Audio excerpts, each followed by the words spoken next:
was quite draining yesterday, wasn't it? Like exciting, but it drains you. Yeah. Like the dull games drain. There's not been too many dull games, but that was good final series actually. Yeah. In general. But a lot of people would be, and look, I'm not complaining about the job or saying it's specifically hard, but it does wipe you a bit. The emotions of it all. Yeah. The highs, the lows. Even like yesterday, I didn't really matter who wins. Like for me, on a personal note, but you can't help but just get into it, and you feel for Penrith. First half, you're feeling for the Broncos. It's a strange feeling. At the start of the game, I was rooting for Penrith. So Penrith scored the try there at 14-0. And then as soon as Broncos scored their first try, inside I had turned at that point and I wanted the Broncos to win. Says a lot about you that. I don't support either team. I just got to go with but you can't feeling. You can't be like flipping and flopping between you want this team to win, you want that. I didn't mind who won. I've strongly changed like towards the game, especially then when they had Adam Reynolds there to get the conversion. Like I wanted him to make that so badly. Mate, like 54,000 in that stadium. You could cut the tension with a knife. You know what though? Way louder than any stadium I've ever been to. That atmosphere, like even if you think like a core stadium, 85,000 people for Origin, whatever the number is for grand final, like Suncorp felt way louder. The loudest I've been to in Australia. What beats it then? The Tongan England game in New Zealand. Right. Yeah, right. Wow. That was insane. Yeah, and half the amount of people. Still, I'd never played in an atmosphere like that. Were they singing all game? Or not even all game. Yeah. All warm up. Yeah, wow. It was like kind of normally how in a game the crowd react to what's happening, but they didn't react. They just kept going. So there was no peaks. So it was like, you do realise you're 18-0 down here. Yeah. But nah, we're still going to... And then they came back, and then just the volume went up when they were coming back. Yeah. But, mate, that was a special game yesterday. Mate, loved it. Just when you think you've seen it all in Canberra, the Broncos do it again. It was perfect as well with the comeback. So, like, Broncos obviously came from 14-0 down to win. The comeback, I know it was spread over a whole half, but the comeback for Penrith was a 16-point comeback. Yeah. Adam Reynolds getting the clutch moment, 2021 grand final. He misses the conversion from a very similar spot, the right side. I don't know which side of the field it was, though, in the 21 grand final. And he just, what a moment. And you know what? I didn't see it coming either. You don't usually you can see a comeback happening, like at half time, like Brisbane were leaving the field. Benny Hunt was blowing up at someone, like, which is great. But you just felt like Brisbane were digging their own grave a little bit in that first half with a few errors. Penrith, I think they were 20 from 22. Yeah. And with Penrith having that lead, you just think, well, they're not going to give it up. No. And then even I think the Broncos maybe dropped their first set of the game. They knocked it on. You're like, all right, there's going to be a carve up. No one saw it coming. To be fair, the Broncos weren't even that good and they were able to win. So it's a warning shot for Melbourne. Defensively. Yeah, they scrambled well. That's the best defensive performance Brisbane have put on in at least 2 years. But from an attacking point of view, they can play a lot better than they played. Like a lot. Yeah, lot but they're coming up against the best defensive structure. Yeah. It's going to be a good game. We'll get into all that stuff. Yeah. First of all, and more importantly, if you're watching on YouTube, you'll see James Graham and myself right now in one of the most beautiful pieces of podcast merch you'll ever see in your life. Finally, we've been sat on this for a while, haven't we, Charlie? Yeah. And here we are. It's why we've been doing the Instant Classic all year. Obviously, Classic jumped on board with us, and a huge part of what we're doing with them is this jersey. You can go to thebuyround.com and get one for yourself. It's very, very limited stock, though. So you want to get in as quick as you can if you want one. Sizing limited, so just get in there, get it before it's gone. $90 as well, which is what was the recommended retail price? We were told to sell these for $140. Yeah, that's what they're worth. These are probably like high quality, vintage, style, rugby league jerseys, and it's cotton. They're great. Yeah. They're the colours, Jimmy. We chose the colours because of your career as well. You got the St Helens colours there, the Bulldogs colours, the Dragons colours. But obviously white with England. Yeah. Great, it's got a bit of a British feel. It does. But I love the badge as well. Yeah. Like quality design. Yeah. Brilliant. Made up with them. Yeah, they're available. But you better get in quick. Get in Because quick. we don't have many. But Charlie, we got this happening. We've got our grand final race happening, which is all starting to take shape. Some doctor's notes have been handed in for people who you maybe wouldn't expect, but we're gonna look to work around that. But I'm excited about the big race tomorrow. The race that stops the Rugby League Nation. Wednesday, 5 p.m. if you want to watch it. That's how you're going to be able to watch it. It's on YouTube. You're going to watch it there. We're racing it tomorrow afternoon, Tuesday afternoon. The biggest hypochondriac in rugby league. His name is Michael Chammas, and he's pulled out of the race. Now, Chammas has a history of health issues in big moments on public scales. There was Magic Round where he fell ill. There was a Kangaroos Tour where he fell ill. And now the race that stops the nation, he's fallen ill for. He was meant to play a charity soccer match on Sunday. He didn't participate in that. He's very sick in his eyes. Whether or not he is really sick remains to be seen. Yeah, well, look, our thoughts with Chammy. You know, you can only imagine how gutted Ricky Stewart was when Ethan Strange informed him of his being unable to play. And I mean, yeah, we're a bit torn, aren't we, about how to treat the news of Michael Chammas's exit. I mean, you could look at it one of sympathy and empathy and thoughts and hoping he gets better. Yeah. And there's also feelings of I think he's looked at the field, he's seen the handicap, and he's bottled it. He's bottled it. He's definitely bottled it. I mean, he only had to run, I think, 75 meters. Now, I think Reedy got in his head. Yeah. So you know what? He did get in his head. It was a mind game from Reedy. Yeah. You know, talking about his sponsorship deal, talking about, you know, he sent the videos, and I think Reedy has played mind games, and you know, is it a coincidence Chammy gets sick? I mean, sometimes it's convenient. Brent Reed on Friday afternoon posted an 11.5 second time for his 75 meter dash. Now that's enough to scare even Josh Mansour. He's going to have to run a sub 11 second 100 meter to win this race. That's going to be hard for him to do. That's good going from Reedy. It's great going from Reedy. Yeah. Reedy, obviously a fast man, but Chammas saw that time, and conveniently Sunday afternoon he's no good for the race.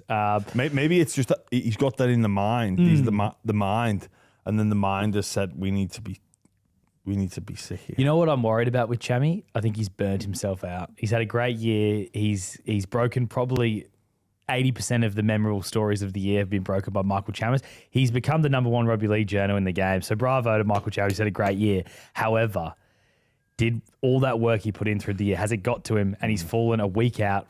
The most important week of the year, Jimmy. I mean, if he'd have took this out, I'd have said, I think this is what could separate the journalists. I mean, you look at Reedy's contribution, Dave Riccio's contribution, big years of for both of course, them. Buzz, Chammy in the mixer as well.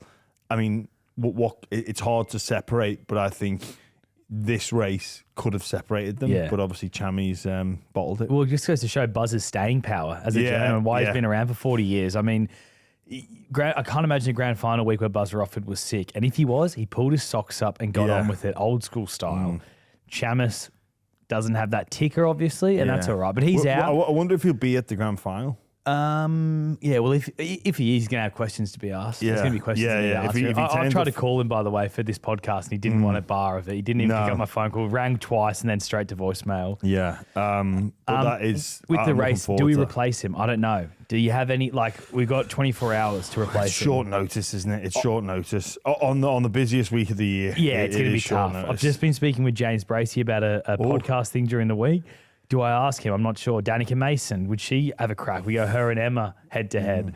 You know, I don't know. I don't know what the answer. If you've got Eddie Simpson, Dan Ganane already there, do we convince one of them to actually race? I don't know. The NRL roast is coming to capture social content for his own Instagram stuff. Do we get him in the race? maybe. Winston Neville. Do we get Winston Neville in the race? He's there. As a young media going, I don't know if we can do that to Winston. I think Winston Neville would be fantastic, though. Nah, look, respect to Winston Neville, but he's not at that level just yet. He's not.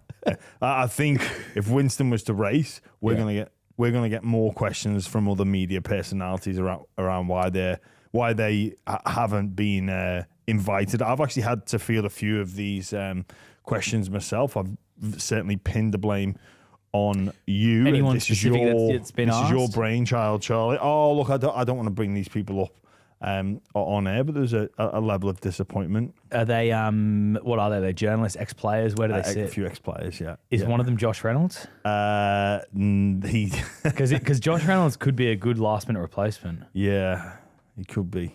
But he'd be game for it, I reckon. Just tell the names. Jeremy Lattimore. He can hold a grudge. And he was very disappointed that he didn't. Well, is he then the replacement? Is he the last minute replacement? Look, if there's one thing I know about Jeremy, he's not going to entertain being a second invitation. He doesn't like being a fill-in. No. Also, grand final preview show is massive for us as well. Yes. That is you, Christian Welsh from the Melbourne Storm, Gordon Tallis from the Brisbane Broncos. Here in studio, the three of you. Recording that Wednesday for a Thursday release. Yeah, that's going to be awesome. Looking forward to getting stuck into all things grand final week. Both plenty of experience, both sides of the fence. Big connection there. Obviously, Christian Welsh, Gordon, a legend, beyond a legend of the Brisbane Broncos. So, yeah, looking forward to that. And hey, just quickly on our pots, what a weekend it was. We nice little return on the pot, almost double your money. So it was $25 in with Ladbrokes. Happy days. Got a Willison anytime try scorer, Stags anytime try scorer, Jordan Rickey, top tackler out of group of 6. Yeah. First try scorer was Alamotti. That got up for us as well. Yeah. Yeah, it was a great weekend. I'm so close that Kale Irotrai cost us on the same game multi on the line. Same game multi, yeah. Oh, wow. It meant something for some. Jimmy, though.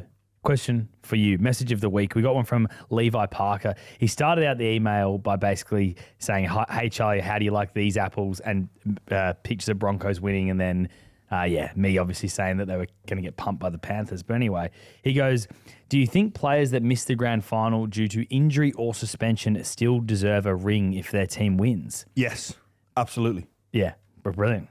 Like Billy Walters should get a ring. I'm with you. Like, he's contributed to them winning that grand final. Yeah. Beyond contributed. Yeah. Whether Tyson Smoothie or Talty misses out with Carrigan coming in, I don't think it's hard to split those two, but one of those two will miss out. They'll be 18th man. I think that they would be deserving. Yeah. Billy Walters will be deserving. There's famous moments where, like, Jonathan Thurston obviously gave his ring when he won a premiership with the Bulldogs to Steve Price.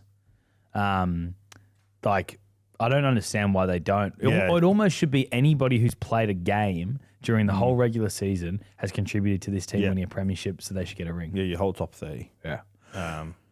It's strange that they don't. Obviously, they're expensive. They're not that expensive though, are they? Compared to, like, what would they be? A couple grand? I think you might be surprised, Charlie. Really? Yeah. Okay. Well, we'd surely do a bulk order. Yeah, an extra one in. Yeah. Instant classic, Jimmy. Obviously, it's the Broncos Panthers. All thanks to Classic. Go and get the jerseys. Broncos Panthers. What a game! You were there. Yeah. Link in the bio as well, because Classic. A lot of association with them is top line sports, but they do a great range of community sports as well. So I think in the link you can become a Classic VIP member. So please do that if you're in that field looking for stuff for your junior or community sporting club. But the game, Charlie, we flew up there Sunday and we got to the ground. The NRLW was on before. You could tell that there was a lot of people coming in from Caxton Street, and I think, you know, when you're a sports fan, it's you know you're gonna have to sit through your team's performance, and you, especially with Brisbane, they couldn't have been confident. They would have been anxious, nervous, tense. Like, it's gonna that game was gonna throw the Brisbane Broncos fans around, and you know, when Penrith went 8 up and then 14-0 up, the sort of the noise went out of the stadium a little bit. But half time, the Brisbane Broncos do their thing. They get the crowd involved, and then they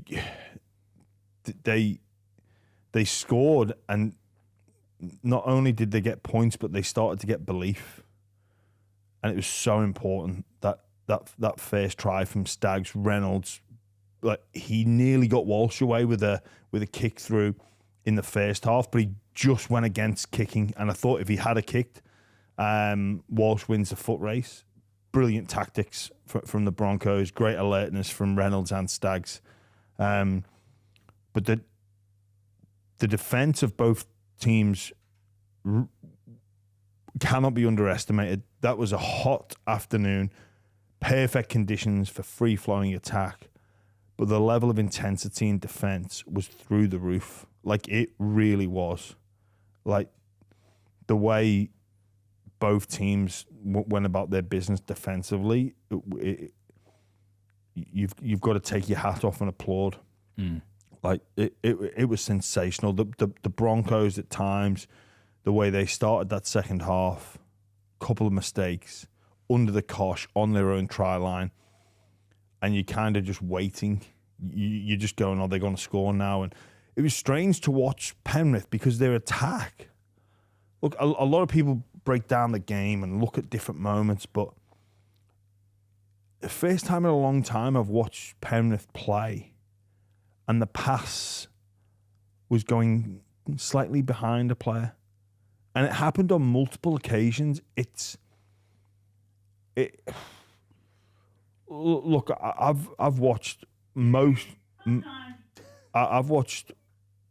of Penrith's games over the past 4 or 5 years, and I can't recall a game where the skill execution has been as off as what it was. And this isn't a criticism; it was just an observation that when I watched them, you know, the service from dummy half, like, often Cleary had to reach, Talangi had to reach behind Yo, and it was just strange to see. I've never really seen them struggle in that department, but you know, you have to give so much credit to the Brisbane Broncos. Payne Haas and his 80-minute performance. Very slow start to the game in terms of the numbers of runs. He was big on the tackle count, but he looked like he was waiting. I think he knew he was going to have to play 80 minutes. I think Maguire had said to him, I'm going to need you here. We need you out there in some capacity. Now, in the call, at around the 60-minute mark, I thought Brisbane should have taken him off for maybe just 5 minutes. Give him some sort of rest, because he looked like he was just stuck. He was drained. He was physically gone, but then he just found the energy to keep on pushing. There was one moment where Benny Hunt got into him and said, Payne, give me a run here. I need you. And then it was him that was, you know, first on the scene when it came to the reaction to Nathan Cleary dropping back to attempt a 2-point field goal.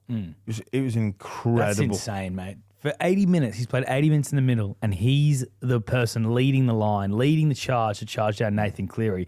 And it wasn't just that moment. There was another one where, can't remember who put the grubber in, whether it was Talangi or Cleary, but Payne Haas was the person cleaning up that ball in the in goal. That's not his job to do that, but he was went there. Above and beyond. Often middle forwards that play long minutes, they're not into the collision. They, you know, higher work rate defensively, and they'll carry the football. But when Payne Haas carries the football, he carries the football like an impact player. He runs like a running back in the NFL. So if you carry the ball like an impact player, that takes more juice. Like, which again is phenomenal. The fact that he plays 80 minutes. I knew what it was like when, I was expected to play long minutes. I wasn't running to like burst tackles and bust through. You can't apply yourself like that usually. If you're going to knock out 80 minutes, you can't be fighting for every inch, trying to gain post-contact meters. But Payne Haas was just eating them up. And then the effort areas of the game, like I thought Willison helped him out. Had Willison not been back, I don't think the Broncos win. Yeah. Such was his contribution to the game, and just took a little bit of pressure off Payne. A little fraction of pressure off him. Payne's athleticism, like his athletic ability to be able to play like that, move like that, and play for 80 minutes, he could be up there with one of Australia's greatest ever athletes produced, based on how he is physically, the size he is, and the way he moves. Like don't really think I've seen anything like it ever. I know Canberra speaks so highly of Joey Tarpany, and he's had a phenomenal season. But for me, I've always thought Payne Haas is just ever so slightly ahead, and it's there's not a lot between them. But I think yesterday's performance cements Payne Haas as the number one middle forward in the competition. Yeah. One thing that happened in this game, and it's like the butterfly effect a little bit, is Reece Walsh misses the conversion to make it a 2-point game. Now, when I say butterfly effect, I'm saying that because do the Broncos pursue the try if Reece Walsh makes that conversion? I or know do where they you're try to going. go for a 2-point field goal? I see where you're going with this, Charlie. Sometimes the fact that the ability to draw the game with a 2-point option wasn't available for the Bronx. They had to go and score. Yeah. And I'm with you. I think I don't know is the answer. I don't know, but it's certainly Reece Walsh missing that field, that easy conversion added to the tension, the drama, and that helped create a moment for Adam Reynolds to walk towards, and it takes courage, that, because he spoke after the game about these are the moments that you want, the moments that you prepare for, and I've seen many a quality goal kicker go through daily practice sessions, and you can try and recreate that, but it is a psychological game, and you get affected by your past experiences, both positively and negatively. But you could almost put yourself in Adam Reynolds' mind at that moment, and you could forgive him for thinking about the past. But I thought he showed so much composure to focus on what is important now. When people talk about blocking out the noise, that is exactly what he had to do. I don't have any experience of goal kicking, but I understand that process of the mental side of the game, where you've got to block out the noise, focus on task-relevant information. The task-relevant information, and what is task-relevant is lining up my kick, following my usual process, my aim, target, fire. What's not task relevant is the fact that in 2021 I missed one from the sideline. Yeah. Or what's not task relevant is people are going to crucify me if I miss this, and people are going to compare me to Nathan. Yeah. Me to Nathan. People are going to say I'm too old. And I can't congratulate Adam Reynolds enough. And, even take ourselves back to post the win against Canberra, and he doesn't play. Allegedly, he felt like he could play with the Broncos having that second go, the staff decided against it, and then talk quickly turned to, does Reynolds come back into the team? And that was the chat, which is, he was always coming back in. Yeah. And I understand that because Walsh looks so good. I thought they got the balance of it right in terms of who needs to step up where and when, but there was so much pressure on Reynolds to nail a moment yesterday. Yeah. And he did that. Yeah. You interviewed him like that off season after the 2023 grand final up in Brisbane. And he was so open and honest about how much it hurt him that game. And I think it's a bit unfair though if you go back to the 2021, like missing a sideline conversion. They're tough conversions to do at the best of time. At the best of time, the best players from the sideline will be like 60% from the sideline. So to miss a conversion, it's from the sideline. I don't think you can say that someone choked or bottled it in that sort of moment. I'm with you there. Yeah. Like 100%, but that's the chat. That's the chat. That's the social media commentary. That's the fallout from it, mate. Think about like sliding doors moment or butterfly effects. You go back to that 2015 grand final. Thurston had an opportunity to win it. 100%. Hits the post. Yeah, and he got his time again. Imagine but if he hits the post like he did, and then the Broncos win it, it'd be would the commentary around Thurston be the same? I mean, it wouldn't be, mate. It wouldn't be. People would be saying, "Oh, he choked in that moment," and instead he's considered like a future immortal because they win that one. But if the only premiership he had during his career was that Bulldogs premiership, probably not the same. Not the same. No, it's not. Obviously he dominated Origin, but it's funny how the number sevens come under so much scrutiny. I thought Nathan Cleary was amazing yesterday, and there's a bit of chat around about how they messed up that approach for the 2-point field goal, and did it go as they would have liked? No. But he gave so much in terms of the performance he put on. And when chaos is happening, arguably they did go too far. We've seen them do that before where he sprinted back. So they've had that in their locker. They did get a bit confused. And they probably gave it to a guy who can't pass 30 metres, 20 metres, whoever got, I think it was Moses Leota or was it Isaiah Papali'i who ended up with the ball there that last play and had to throw it back to him. Yeah, it was unfortunate, but you go. Huge congratulations to the Broncos. The energy and the relief and the joy around the stadium, the players, the bench, like it was cool to watch. Yeah, it was cool to watch. But for Penrith, Coach Cleary was asked about the end, and he knows full well it's not the end. We've seen many a great sporting side,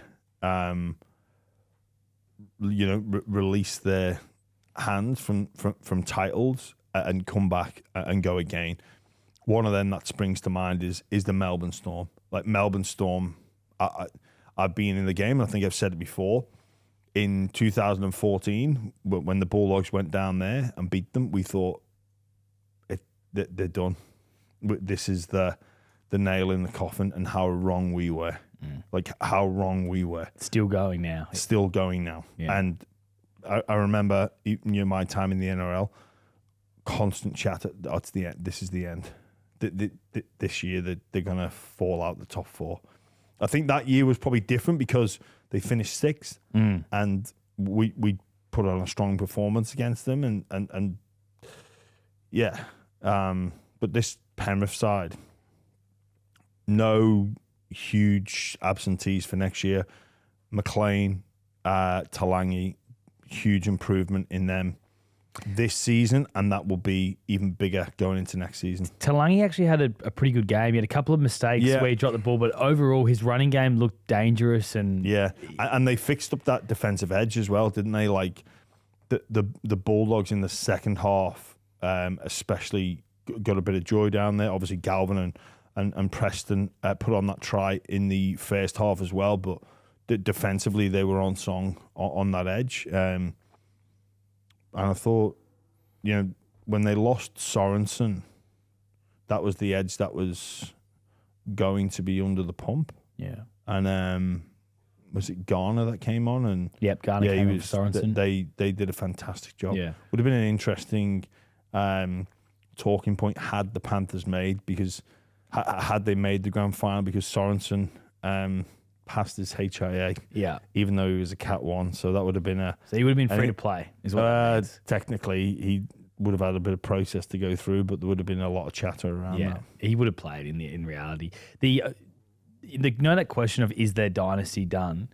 I think one thing a lot of people don't know about Nathan Cleary is how competitive he is, and obviously how much pain he was in post game. Because I can't remember who said it, but someone off air when we were in our commentary box was like, "Oh, how do they get up for next year now? How do they get up?" You can just see by the devastation in Nathan Cleary's face that all that team will be fired up for next year. Yeah, and like the fact that they'll be, what are we getting up for now? We've won 4. I don't think will exist with that Penrith team. No, look, whether they won yesterday, lost yesterday, whether they lost to the Dogs, won against the Dogs, same over in New Zealand.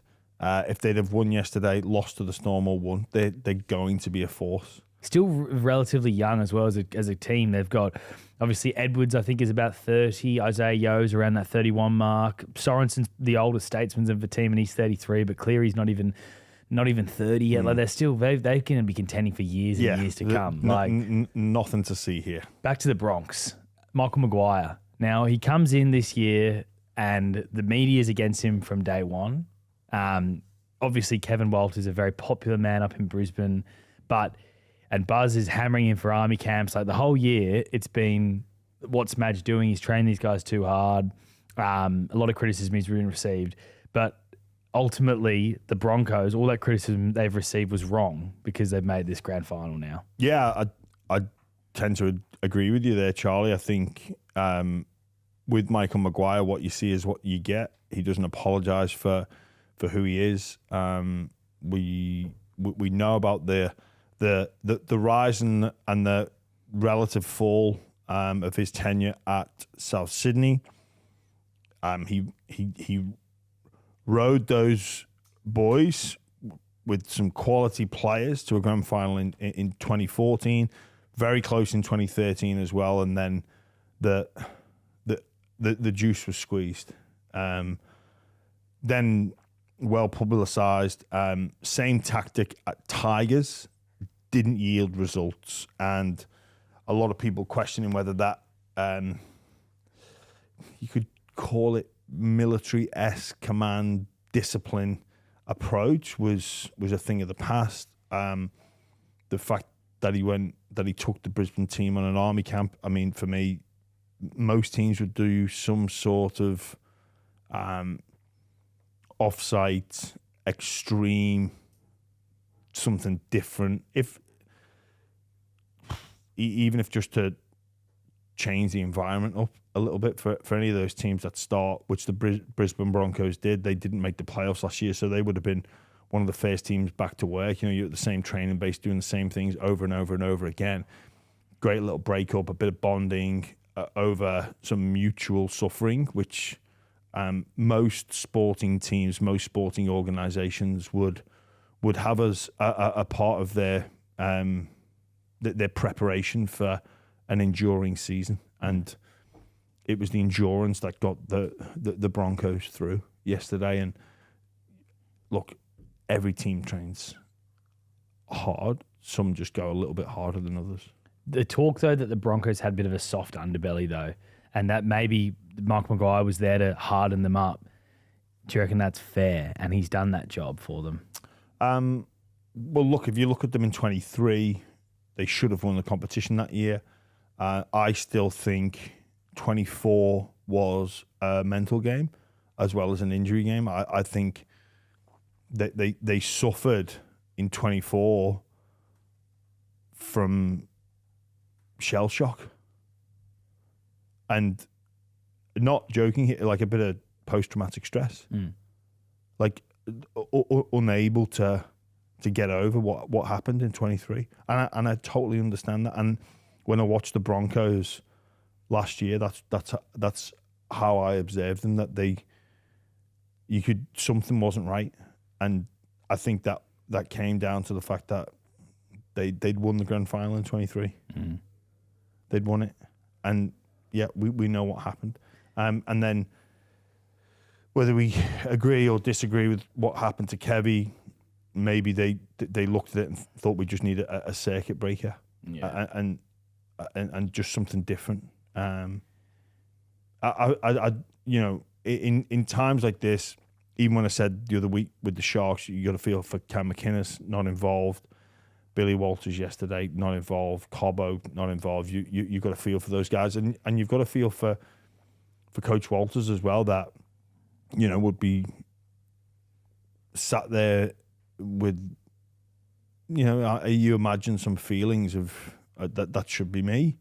But then also some feelings of happiness because it is his football club as well. Yeah, it would be so tough because in his eyes, he probably could have got them to the same spot, and maybe he would have. Yeah, like maybe he would have. Their team is fantastic on paper, like they've done it. Yeah, but they do seem like they're in a great spot. So Michael Maguire deserves a lot of credit for that as well. He does, and obviously we know about what he did with the New South Wales side. So he definitely deserves credit. But he won't take any because it's a big week. Now is not the time that Michael Maguire will be looking for pats on the back. Yeah, he's had success at Wigan, South Sydney, New South Wales, New Zealand to an extent, and he knows that in order to really prove that point, he has to win on Sunday. That's what it's all about for him. He won't care about what anyone thinks of that performance yesterday. He won't care the fact that he was the side that dethroned the Panthers. Won't matter one iota to him. Is there any of the any part of you think the Broncos have played their grand final in that prelim? So much went into it, the emotion of it all. The way they were celebrating at full time as well, like it meant so much to them, that game. Yeah, you could see it was hugely important. I think the opposition play a big part in that, in terms of who they've just beaten. Big emotional scenes at the end of the Raiders game as well. The build-up for this one would have been as physically, emotionally, and mentally absorbing as what this week's grand final will be. Yeah. But that doesn't mean that you've played it. There was a really nice moment in the presser post-game as well between Madgen and Adam Reynolds. And Adam Reynolds says, geez, it's busier than normal. And Madge says, well, yeah, it's nice to be part of this, isn't it? Like, it's nice to be involved in this. And I thought it was just like a nice way of summing up of how special it is for those guys. It is, and obviously it's a huge story. The Broncos, arguably, I don't know, the biggest membership base in the NRL, the biggest head turners, biggest club, the biggest head turners, the biggest superstars. So naturally, a lot of interest. We will get stuck into it in the preview show, but they didn't. Melbourne and Brisbane didn't play each other that long ago, and some controversial moments from that. Obviously, Jerome Hughes not surviving. Then the tactics of Broncos, which I think Xavier Coates, I remember reading a quote from him about the lack of protection or willingness from the referees with some plays that are designed to negate the attacking threats of the taller Melbourne Storm wingers. Then we've had, the refereeing performance on Friday and Sunday be polar opposites in terms of flow. I think it's pretty clear what most people want to see in terms of product. That said, that is going to put extra pressure to set an environment that is like that, where the whistle appears to go away. What happens when that is the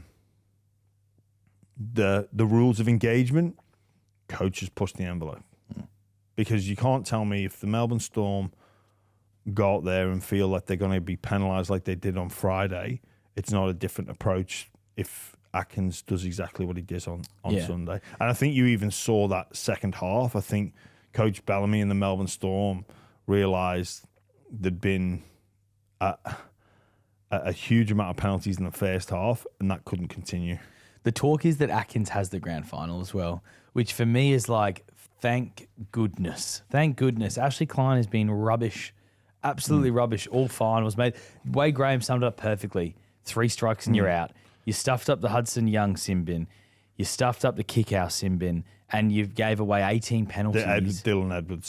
Sin bin, yeah. And you gave away 18 penalties in a half footy. The first half had 22 minutes of ball in play. And like the better team won. And Cronulla Sharks said that. Craig Fitzgibbon came out and said we would have won, we would have lost regardless. But 22 minutes of ball in play for a preliminary final is so bad. Yeah, look, and say what you want about the referees, whether you think they've got a hard job, an easy job, they are paid quite well to do their role, as they should be. Yeah.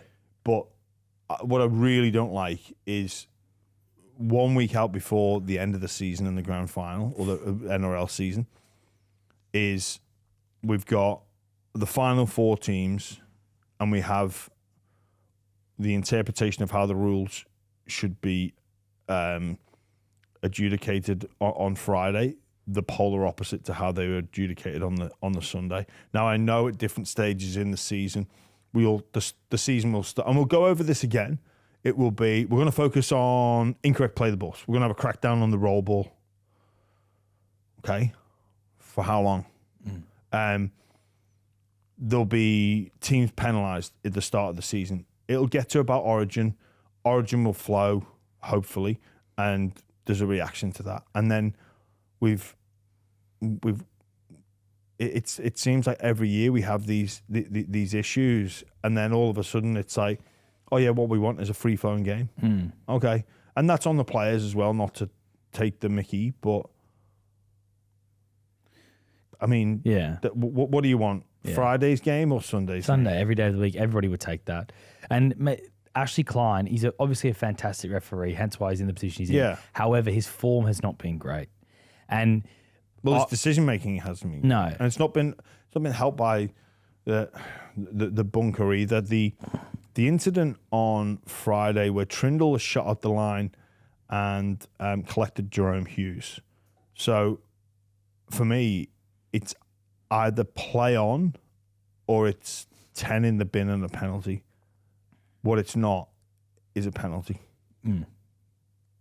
It has to be. So either Trindle is shot out and it's head-on-head contact like Tom Starling on Hazleton the week before, or he shot out the line like Pat Carrigan did against Morgan Smithies in Canberra, where he was sent to the sin bin. Yeah, and he's hit his shoulder to the head. So you need to. That is, for me, as clear as day. Yeah, that's the bunker. That's Chris Butler. Who's in the bunker. That's as clear as day. They got that wrong. But the worst part is Chris Butler was the same person in the bunker when Tommy Starling did it, and it was no penalty. And play on. So I don't understand it because it's the exact same incidents basically. Well, it was hard. Starling's almost worse. Well, I think head-on-head contact. But that's what it was for. That's what it was. Well, for if Hughes. that's It was a head clash. Hughes and Trindle was a head clash. For Hughes and Trindle, it should have been play on. Yeah, it should have been. It should have been play on because Carrigan shoulder to the head. Klein actually ruled as play on. Yeah, so he got that correct. Yeah, that's what the bunker's there for, though. Yeah. And for me, those 3 examples that I've just spoke to, 2 of them correct. 1, having those 2 previous examples should have been an easy fallback for the bunker to make that call. Yeah. Because if that happens again on Sunday, I think they got it right with Starling. I think they got it right with Carrigan. Yeah. They didn't get it right with Kennedy and Hughes. The at sort of the halfway mark of the season, the referees basically get scored week to week and there's this tally that they have. They basically have like a leaderboard of sorts, like within the referees. To around Origin time, Grant Atkins and Ashley Klein were pretty much level on all their things. And if the Origin Game 3 wasn't a decider, Grant Atkins was going to be given that game. Because it was a decider, they stuck with Ashley Klein. Yeah. But Ashley Klein wasn't great in that decider either. There was a few moments where he didn't make the right call. So I just think it's great for great for the fans that Grant Atkins doing this game. Yeah, but again, the media chat around the referees, the public discourse, puts pressure on him to let the game flow, which then is an open door for Maguire and Bellamy to instruct their players, we're going to get away with a bit of stuff here. Yeah. Just before we move on from the Panthers-Broncos game, Panthers, they still don't have their stadium next year, so they'll be on the road again. But where are they next year? Are they a straight top 4 contender? Do they need to make... Clearly, you need to make the top 4, though. Again, no team outside of the top 4, Jimmy. Yeah, and I think you can say, like, if Penrith can't do it, then I don't know if anyone can. I compare the Cowboys in 17. They made the grand final from outside the top 4. The Dogs in 14. Penrith are a better side than both of those two. And if they can't do it, when people talk about let's bring in a wild card, how about we sort out how we can have a finals draw where maybe this is a possibility, or it's just something that we accept as no, it should be as difficult as possible. Yeah. You need some advantage for coming in the top 4, in my course. opinion. Yeah. A wild card would work all right, though, because then everyone gets a week off to at least freshen up to a degree. But yeah, maybe by doing that would help. Because then you go 7th v 10th, 8th v 9th for the final 2 spots. And then everyone else has a week off. Top 6 get a week off. Yeah, maybe. Yeah. It's in a 17-team comp and you got 10 teams. I don't know. Yeah, I know. But what about when we grow to 18? Because this will be the next TV, right? So we'd have 18 teams. Maybe. But I think Penrith will be minimum top 4. It's sort of who cares right now anyway about that stuff. Your Hyundai hybrid hero, Jimmy. You've got a Hyundai hybrid car. It's stunning. Downstairs, if you've ever thought about going hybrid, now's the time to do it with Hyundai. Hyundai jumped on board with us during the off-season as well, so sticking around over the off-season, which is fantastic. Thank you to Tim at Hyundai. Been incredible to work with him. It's your first year with us in the Byron, but it's been an absolute pleasure working with all of you involved there. Yeah, it's been a lot of fun, hasn't it? And got myself a Hyundai. Love my car to pieces. Just some great features on there. Great to have them on board yet again for the off-season. My Hyundai hybrid hero. I'm going to England for this one. Sunday morning, getting ready for the plane. St Helens v Leeds. St Helens, my mate Paul Wellens, under so much pressure. The game, half-time, Matty Lees, England front rower, who Aussie fans will get a glimpse of, I'm sure, in the up-and-coming Ashes series. Partner goes into labour. He bails at half-time. Under the pump, they get a try.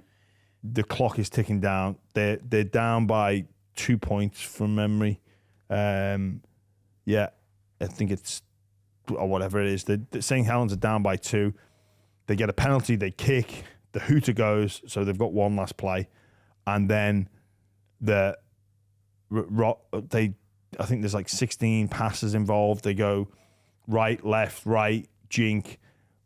Robinson, I think it is, gets a pass away. Tristan Saylor with the most insane back flick pass. Don't know what. Not a Gidley flick by any stretch. It was almost like a reverse spiral cutout pass. It was like a trick shot, almost like if you were trying to do a trick shot. Yeah, I've seen people do that in training, like mucking around, but that to do it in a game, sensational. St Helens score in the corner, and then like Leeds away as well. So much history, so much rivalry between those two clubs.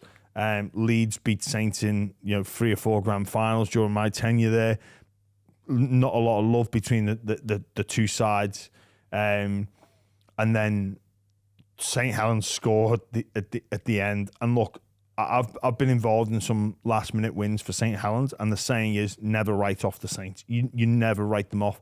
I was there as a fan with the most famous of them all, the Wide to West, where it is spine tingling, gets the hairs on my arm and neck. I've got goosebumps thinking about Wide to West. I was there as a kid, went back and watched the commentary, and this was left to right.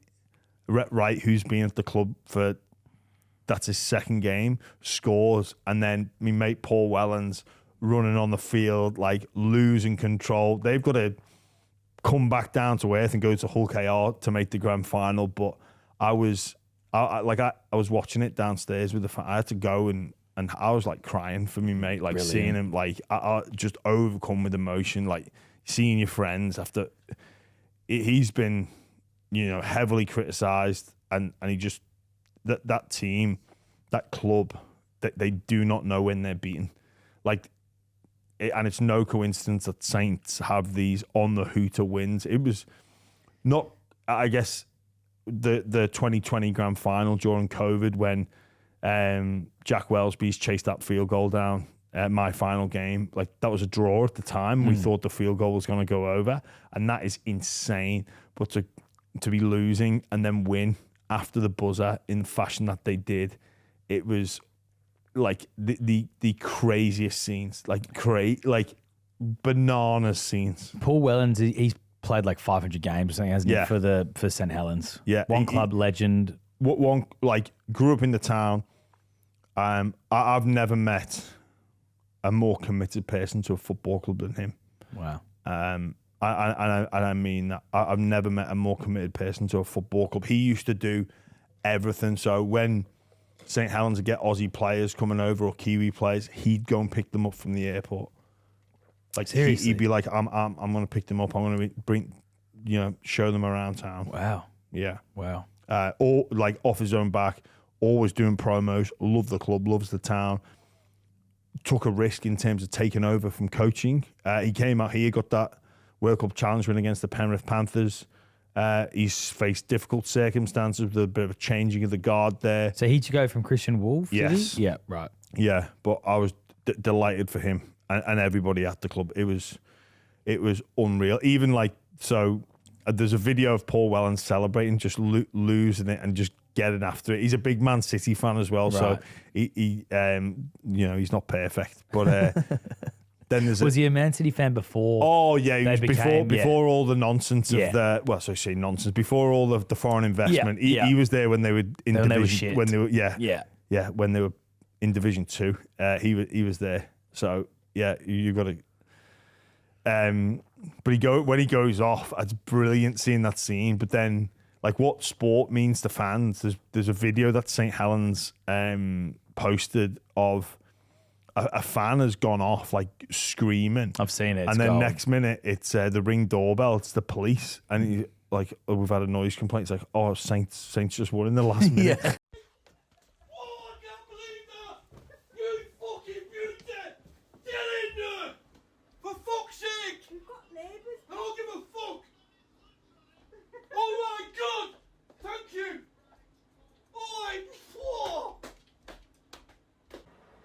I cannot believe that! In all the years I've been watching rugby league, that is unbelievable! Hi there. We've had a third-party report that there's been some screaming and shouting coming from the address. Saints won in the last minute, that is why. Is that all it is? That's what it was. We can't answer the Right door here. right now, but if you'd like to leave a message, you can do it now.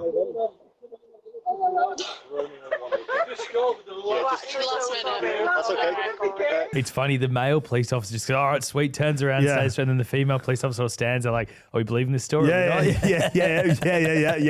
Imagine that. Either go, oh, yeah, sweet, makes sense, Just been a last minute win. No worries. Just that is the beauty and power of sport. Yeah. And I saw it on Sunday morning. I'm 12,000 kilometers away or whatever it is, and it had an effect on me. Sunday afternoon, I'm not really, like I say, too fussed on who wins, and just to be there to experience it all. The game of rugby league won on the weekend with both in England and here in Australia. Absolutely. Then Friday, Jimmy, Melbourne. Yeah.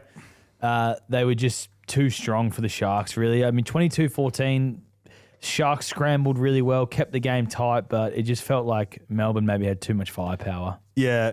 I thought the Sharks' defence has got them where they are. So they magnificent against the Roosters, even better against the Raiders. And I thought they turned up defensively against the Storm. There was a couple of their last plays that I think Trindle just got across and kept them in the contest, kept them in the fight. But I think Stefano Utoikamanu was the standout middle, which I think says a lot, especially when you consider that's one of the big strengths of the Sharks. And then let's look at their tries. Jerome Hughes, you could forgive for playing in a dinner suit, went after it, scored. Munster, football IQ, preparation on the starting points of the Sharks back three. Ryan Pappenhausen with the speed, bang.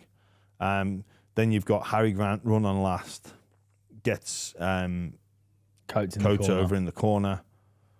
You know, the ball movement to Warbrick, that was probably one that was less involving in the spine, but obviously they had plenty of touches in that. But that I think was the difference. But again, like, Sharks internally, Sharks externally, people will talk about the lack of class. But for me, where the Sharks undid themselves was the Origin period, and people talk about them having no Origin players. If there is a bonus from having no Origin players, then it is that you bank wins then, and they didn't. And the one that is highlighted is that Central Coast game against the Roosters. And they'll no doubt look back, because it's not like they can go to market and just pluck a game breaker out of the bag, or an Origin player just happens to be available. That's not going to be that's not a solution or a realistic. It's an ideal solution, but it's not a realistic one. It's not something that I think that it is possible. Yeah. But what they can do is look back and go, well, you know, we need to manage periods of the year better. Yeah. That'll give us a better opportunity. And then you look about, okay, well, if we can't sign Origin players, let's create them. I think Fanua Blake, if he was New South Welshman, he'd play. But then you Blake look, Brayley's a huge chance playing Origin next year. Yeah, you look at Brayley, Hazelton, maybe I think perhaps Britton off the Nikora bench. would be nearly an Origin player. Obviously, injured, he'd be a chance on to the get, line. Yeah, to be fair, New South Wales have lots of back rowers. Maybe make the Queensland team. Yeah, he'd be in the mixer. Yeah. You look at Brayley, you look at maybe Hazelton, if he can advance his. Jesse Calhoun down the track. Calhoun maybe could advance. Would Ronaldo get picked if he was eligible? Well, he would have got picked for Queensland back in the day. Yeah. So yeah, he would be. When you start to do that, Nico Hines has played Origin. Cam McInnes has played Origin. I think a bit of unfair pressure has been come on Nico Hines as well. Like, I mean, you know, you got your group chats, and when Nico Hines dropped that ball, everyone's firing, like, in these group chats, people are firing messages saying, oh, Nico Hines, and blah, blah, blah. Bit unfair. Yeah, I'm with you. Yeah. Like, he played well. Yeah, I'm with you, Charlie. But that's the pressure of the number he wears and the pressure of the price tag. But then also you look at his stats. So Danny Weidler, in his column on Sunday, has compiled the stats of all the different halfbacks for try involvements and scoring tries, try assists, all of that. Nico Hines is number one by a fair way. Yeah, and that's what Fitzgibbon and him should lean into, is ignore the noise, because that's going to be there. And people whose opinion you should not value, or like... Nico Hines should view criticism of him as like someone talking to him in a foreign language, and just go, "There's my evidence that I actually can perform." Yeah. So you speak your made up foreign language, because it just doesn't. This is what's important, and I think the evidence there. And I think the Sharks were sort of finding that during finals with the way they were all talking. They're like, we don't care what anyone else is saying outside of us anymore. I guess looking at it, and this is. You know, they talk about training periodization. Can the Sharks have that mentality all year? Or do you need to, as it's often said, dial things up for finals? I don't know. I think you'd like to go with that approach of we'll do this all year. It's us against the world. But then as soon as they're in the top four, people are going to give them credit. Will Kennedy is not signed right now. At time of recording, Will Kennedy is a free agent, has no contract from 31st of October this year. So 6-7 weeks away, 4 weeks, less than 4 or 5 weeks away. But it's expected he will sign a 1-year deal worth $350,000 a season to stay with the Sharks, and then potentially end up in Perth for 2028 and be the fullback of the new franchise there. Sorry, for 2027, sorry. If they can get him for that, that's a deal, isn't it? But that's all they've got. That's all the Sharks have. Unless Yeah. they can offload some players. Yeah, I think when I look at the Sharks roster, they've got more than enough middle forwards and a compromise to keep Kennedy. Because I don't know who plays fullback if he's not there. There's no one like jumping out at me. And I don't know their junior system, but there's no one that goes, oh, this... Yeah, like it's not like the Dolphins, you go, oh, Hammer's out, we got Trey Yeah, Fuller. yeah. Or, Shans is out, we got Tane Tuapiki. Yeah. Like, it's not... Yeah, there's not... Or, you've got Farlongo Exactly. at the Storm. Yeah. Or you've got even, at the... Or like a... Dane Laurie at Penrith even. Or a Cola or a Hopawate. Yeah. Or like at the Dogs, if Tracy's not there, you go, no, we'll put Crichton in. Or even Kiraz, there's options, yeah. There's no one in their outside backs even that screams, oh, we could unearth a fullback here. So No. Iro, Ramian, Ronaldo, Katoa are all out and out, I think, centre wingers. Yep. None of them, I think, could play that fullback role. I remember doing it at the Dogs with Brett Morris. He came as a winger, moved into the fullback role. I mean, I just don't know if Ronaldo or Katoa have any desire to do that, because you've got to, I think Morris had that desire to do it, but I don't know unless they've got something lined up there. But I think it's going to be pretty important to keep Will Kennedy unless there is a diamond in the rough in their junior system. Yeah. It's going to be tough. But this, and then beyond then next year, do they find a way to keep him? Because they're very middle heavy, their cap seems to be very focused on the middles, which their forward pack's fantastic. Yeah. But it's a lot of the similar sort of players, isn't it? Like, you could argue that Oregon Kafusi, Tommy Hazelton, who's they got? Fanua Blake's there, obviously their leader. But Rudolph, Hamlin-Welle. Yeah, do they need to lose one of... Colhoun, Kit McInnes. Yeah, so could they afford to lose one or two of those players, particularly one of Rudolph, Kafusi, or Hazelton, or Hamlin-Welle? Let one of them go. They just signed Hazelton, so he's not going to go. Yeah, so then I think they could afford to lose two of those. Yeah, and drag some more out of the ones that they've already got, because that team that played on the weekend, it didn't have McInnes in, and it didn't have Hazelton in, and you'd say that with what they had out there was acceptable for like a middle that is strong enough to compete for the top four. Yeah, but then if you bring McInnes in for two, there's going to be two players that don't play every week. Yeah, in that middle, so competition for spaces. I think Rudolph's been sensational the past 2 months. I think he's really dialed himself in. So it's it. Pass mark for them this season, though? 100%. Yeah, of course. All right, Melbourne then, because we haven't really spoken enough about them, but just 11 grand finals, I think, now for Craig Bellamy. Australia's most successful sporting franchise by far. And a lot of focus on Jerome Hughes. Jonah Pezzett, man of the match in the game against the Bulldogs, doesn't even make the 17. Jerome Hughes, you could forgive him for playing in a dinner suit. I think the stop-start nature of that game really helped him and Melbourne. But Jerome Hughes, the way he attacked the line for that try, no fear whatsoever. Huge tick. But that doesn't mean that it's over. It was interesting talking with Shane Webke yesterday on radio, and how he was saying when he came back from his broken arm, the prelim was easier than the grand final. That is interesting. Because I think you can fall into that false sense of security of, I'm fixed. Yeah. Because you survived the one contest, and go back to round 27, it was Jerome Hughes' first game back from the shoulder, and it was the deliberate runs of the Brisbane forwards that made Jerome Hughes go off. It was deliberate. It was purposeful. It was that shoulder still won't be perfect either. Well, it needs surgery, and the wrist won't be perfect either. Yeah. So the shoulder and the wrist are still an issue. I wonder if they could keep Pezzett on the bench instead of Wishart. No, I think Wishart gives you more versatility and covers more options. So, if there's other injuries to other players. So if something happened to... So Wishart can cover literally 1, 6, 7, 9. You'd have him you'd have him cover 9, 6 and 7. 1, you'd probably move Nick Meaney back there and put him in the centres or have a reshuffle that way. He can play that second dummy half. He can play lock.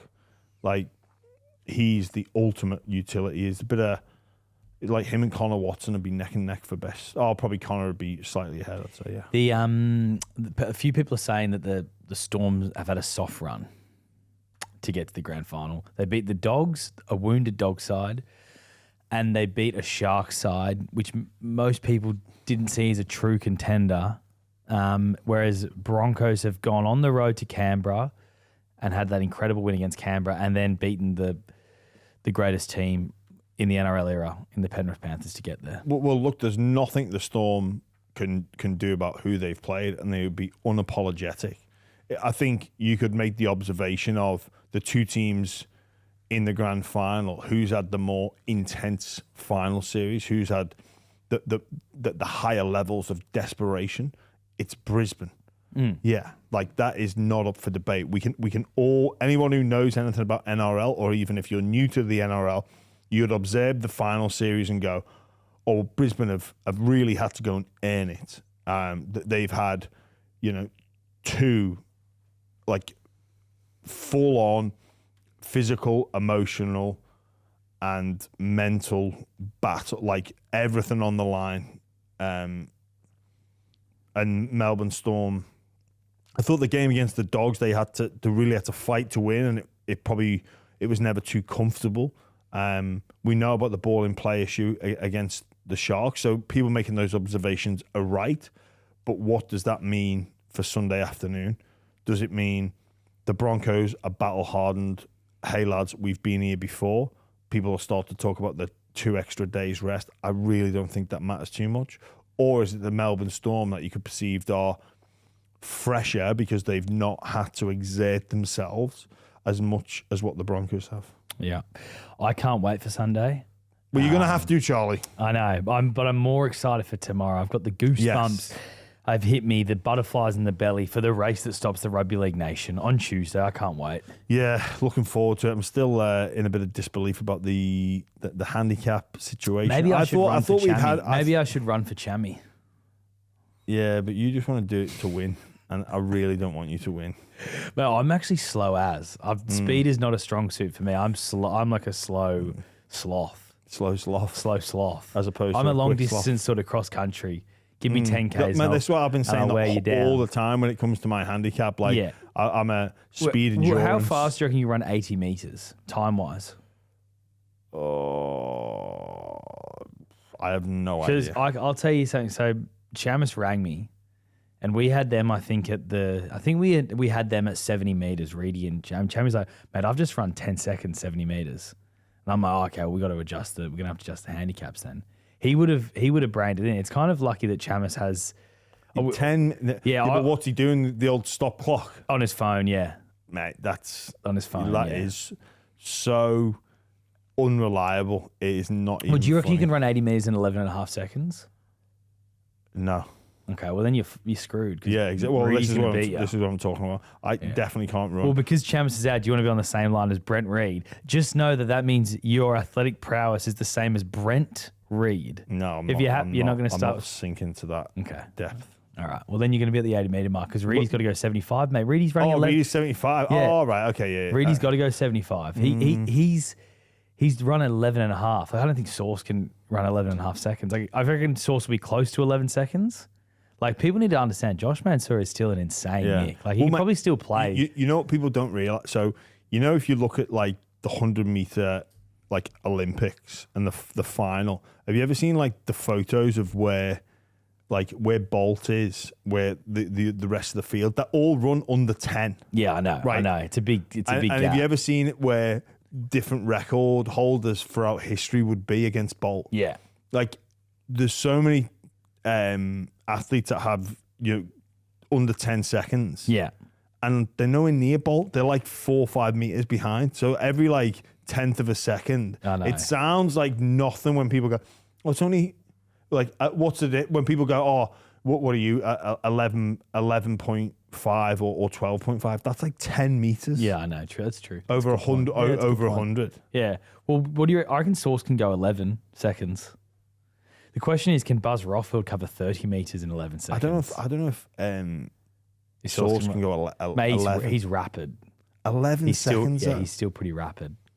Mate, He's shaved every inch of his body for this as well. He's got no hair on his body for this. He's ready even to go. his I reckon he'll run shirtless. good for him. You know, David Riccio has a bit of speed about him as well. Watch out, Tommy Birmingham. Yeah, that's the Race the within the race. race. Because we've lost one of the races within the races. Yeah. Yeah. Oh well, we'll look forward. We'll put to you and Reedy on the same line and we'll create a new rivalry there. All right, yeah, cool. Yeah. Sounds good. I Yeah. can't lose to Peabody, can I? No, you absolutely can't. All right, thanks for listening, Tattoo everybody. incoming for Oh. Tommy Birmingham. We'll catch you in the week.